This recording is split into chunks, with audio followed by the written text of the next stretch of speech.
Hi, I'm Dan Smigrod. I'm the founder of the We Get Around Network Forum. You're watching WGAN-TV. We're at Moxie FutureX Live, and it's the cocktail reception and how cool, all kinds of cool and fun stuff.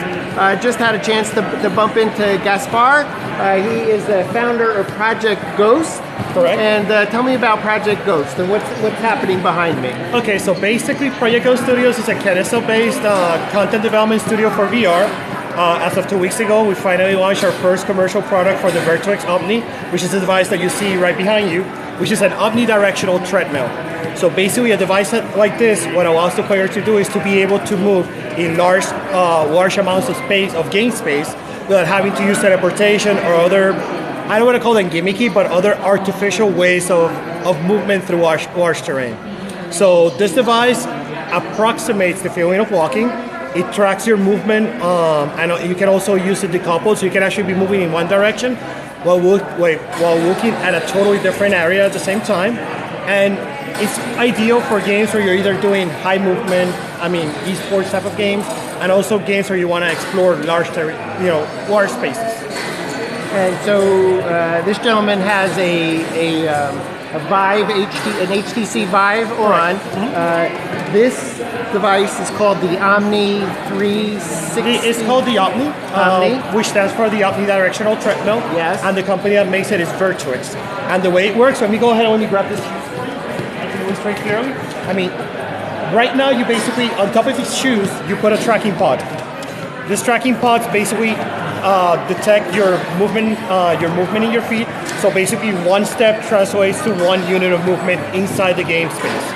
In addition, there's a slippery surface at the bottom, which also complements the slippery surface on the shoes. That way there's no friction and you're able to move freely.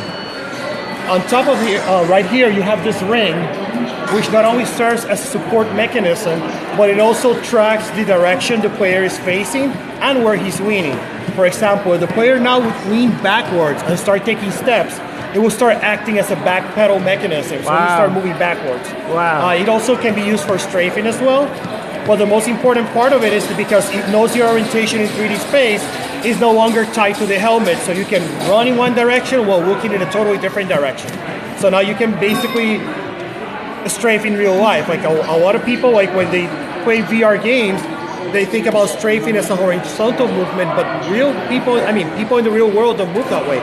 People would look in one direction, turn their body the other way around, and then run straight while their face is looking in a different direction. That's real strafing, especially for a battle situation. This device can allow you to do that. And is there a sensor in his belt? Not on the belt. There's one here on the harness. Yes. And the ring. Yes. And then the other sensors are the pods, which you can see directly on the feet, which are the little blinking lights. And so we got a lot going on here. So he's got sensors on his feet, on his hip, and in his hand, and the controllers of the Vive on the hand, and also the sensors on the head for the head movement. for the head movement. He's fairly accurately being tracked, right? He doesn't have a full body presence, but these extremities are being tracked. And what's the next evolution of development? Would that be a vest that gives physical feedback? There's already stuff like that. Yeah. There's a device that we have at home, for example, called the Sub Pack, yes. which is basic.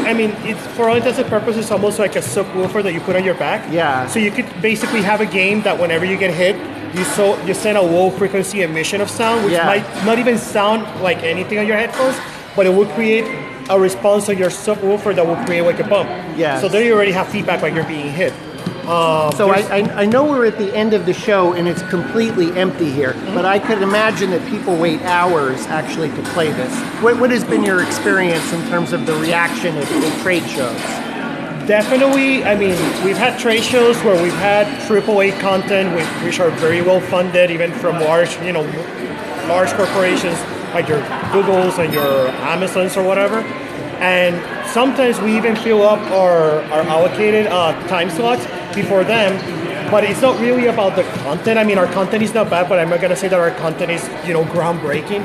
But I think that to a certain extent, the novelty of VR, of just pure VR with an HMD, I don't want to say it's dying, but it's fading out a little bit. It's not as So uncommon as before. now we're to the next phase of immersive experience, including the Omni and all the things that are going on here. So I think that we're actually watching what he's experiencing. It's not even fair to say what he's experiencing, because that's a two-dimensional set that doesn't really have that experience. Yep. So I'm so thrilled that I'm up next to actually go take it for a spin, if that would be the correct Absolutely. expression. I mean, you can spin, you can rotate, you can do you have total freedom of movement in there. But I think some of the stuff that's happening next, I mean, you got your places like the Void. I'm also working with a company called Noitum, which makes something called alley spaces, which is large capacity, if you want to call them, like a large warehouse installation where everybody puts a VR backpack and they can work together, and it's no longer like, oh, I have this little room and I have to teleport. You have a big space and you can basically recycle by using mechanisms like elevators or shiftings of terrain and whatnot. So that's something that attracts crowds a lot. You also have your virtual reality backpacks. I think that another thing is that a lot of the VR content that's right now available is very passive to a certain extent, which is something that Virtuix and also our content is trying to do, to change VR from passive VR into active VR. I mean, I've seen people where they get our game without even the Virtuix, just playing in room scale. But we have enemies going left and right, they're turning, they're slicing, and people get excited, not even looking at the screen. They see the person that's playing, and they see, oh, look, that's really cool. The guy feels like a ninja. I want to do that.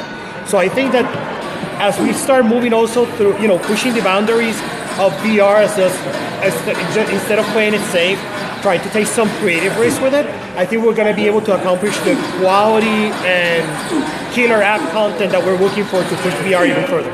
Terrific.